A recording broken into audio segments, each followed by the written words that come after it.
ناظرین السلام علیکم۔ دکن میڈیا کی اس خصوصی پیشکش میں آپ تمام کا استقبال ہے۔ میں ہوں اسماعیل ریحان۔ آئیے دیکھتے ہیں آج کی دو اہم خبریں۔ اتر پردیش میں قانون بے بس، بی جے پی کارکن کی شکایت پر مسجد مسمار۔ ناظرین ذرا سوچئے، ایک مسجد جو قانونی طور پر تعمیر کی گئی، جس کے تمام دستاویزات مکمل تھے، جس کی تعمیر کے خلاف عدالت نے بھی کوئی اعتراض نہیں کیا، اچانک بلڈوزر چلا اور زمین بوس کر دی گئی۔ یہ واقعہ پیش آیا مشرقی اتر پردیش کے ضلع خوشی نگر میں، جہاں ہاٹا تحصیل میں اتوار کے روز ضلعی انتظامیہ نے ایک مسجد کو منہدم کر دیا۔ حیران کن بات یہ ہے کہ اس انہدام کی بنیاد محض ایک بی جے پی کارکن رام بچن سنگھ کی شکایت تھی، جس نے مقامی مسلم برادری میں زبردست بے چینی اور اضطراب پیدا کر دیا ہے۔ ناظرین، یہاں سوال یہ پیدا ہوتا ہے کہ اگر کوئی عبادت گاہ تمام قانونی تقاضے پورے کرنے کے باوجود محفوظ نہیں، تو پھر قانون کی بالادستی کا کیا مطلب رہ جاتا ہے؟ کیا یہ عمل انصاف پر مبنی تھا یا یہ ایک سوچی سمجھی کارروائی تھی؟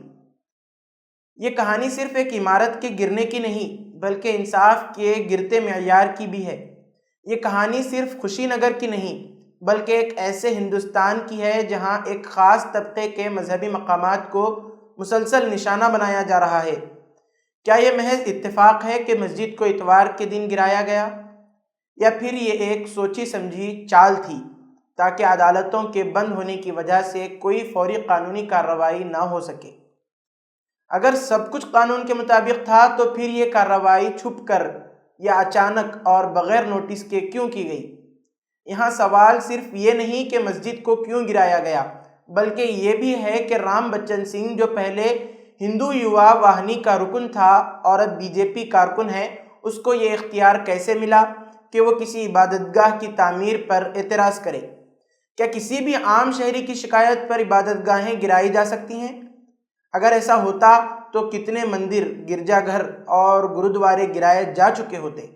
آپ کو بتاتے چلیں کہ الہ آباد ہائی کورٹ نے اس مسجد کو قانونی قرار دے دیا تھا، لیکن پھر بھی انتظامیہ نے اپنے طور پر فیصلہ کر لیا کہ یہ غیر قانونی ہے۔ یہ فیصلہ عدالت میں ہوتا ہے یا کسی بی جے پی کارکن کے دفتر میں؟ جب وکلاء اور مقامی افراد نے مسجد کے انہدام کا تحریری حکم مانگا تو انتظامیہ کے پاس کوئی جواب نہیں تھا۔ یہی وہ لمحہ ہے جو ثابت کرتا ہے کہ کارروائی بدنیتی پر مبنی تھی۔ جب یہ خبر پھیلی تو لوگوں میں شدید غم و غصہ پیدا ہوا، لیکن بجائے اس کے کہ لوگوں کے سوالات کے جواب دیے جاتے، انتظامیہ نے علاقے میں پولیس تعینات کر دی۔ کیا پولیس کا کام مظلوموں کی حفاظت ہے یا انہی کو دبانے کے لیے طاقت کا استعمال کرنا ہے؟ یہ واقعہ ایک سوالیہ نشان ہے۔ کیا قانون واقعی سب کے لیے برابر ہے؟ کیا عدالت کے فیصلے صرف کاغذوں کی زینت بن چکے ہیں؟ اور سب سے اہم، کیا یہ ملک واقعی جمہوری اقدار پر چل رہا ہے یا مخصوص نظریات کی گرفت میں آ چکا ہے؟ یہ صرف مسجد کا مسئلہ نہیں، یہ انصاف اور قانونی عمل کی بقا کا مسئلہ ہے۔ یہ کہانی ابھی ختم نہیں ہوئی، بلکہ یہ وہ سوال ہے جس کا جواب ہر ہندوستانی شہری کو ڈھونڈنا ہوگا۔ اب آئیے بڑھتے ہیں دوسری بڑی خبر کی طرف، جو حیدرآباد سے سامنے آئی ہے۔ حیدرآباد میں ہوا رام راجیم گروپ کا انکشاف، 2 دن قبل کیا گیا پجاری پر حملہ۔ کیا کسی گہری سازش کا نتیجہ تو نہیں؟ آئیے ڈالتے ہیں پوری خبر پر ایک نظر۔ تلنگانہ کے مضافاتی علاقے چلکور بالاجی مندر میں اس وقت ہلچل مچ گئی جب مندر کے ہیڈ پجاری رنگا راجن پر حملے کی خبر سامنے آئی۔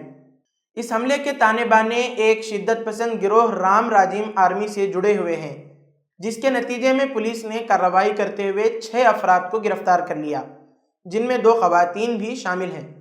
تحقیقات سے معلوم ہوا ہے کہ گروہ کا سربراہ ویرا راگھوا ریڈی نوجوانوں کو مذہب کے نام پر گمراہ کر کے ایک مسلح گروہ تیار کیا ہے۔ گروہ نے سوشل میڈیا پر شدت پسندی کی مہم چلاتے ہوئے بھگوت گیتا کے شلوک پوسٹ کیے اور لوگوں کو نام نہاد ہندو احیا کے نام پر رام راجیم آرمی میں شمولیت کی ترغیب دی۔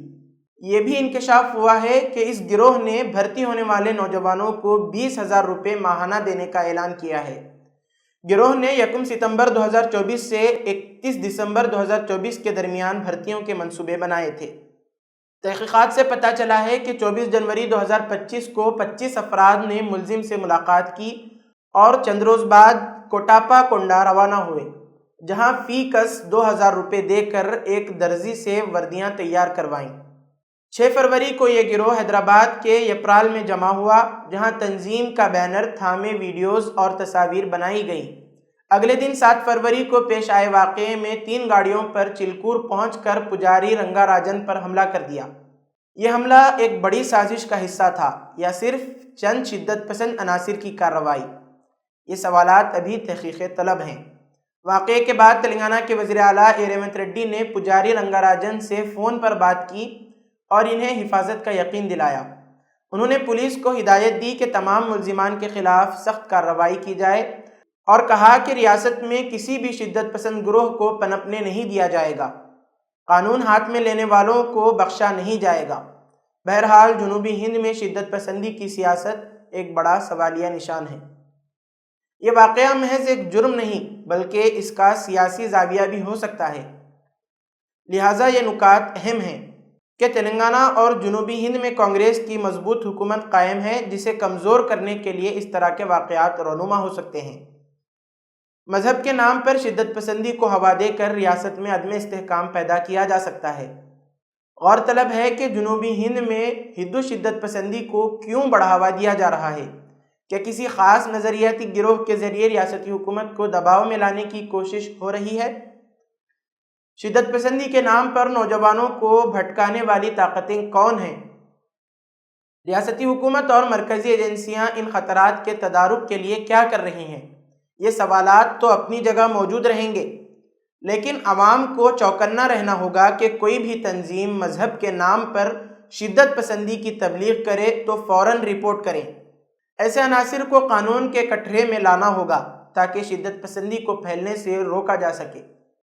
ریاستی حکومت کو پیش بندی کرنی ہوگی کہ ایسے گروہ مزید پروان نہ چڑھیں، اور ساتھ ہی ایجنسیوں کو بھی شرپسند عناصر پر شکنجہ کسنا ہوگا تاکہ امن و امان متاثر نہ ہو۔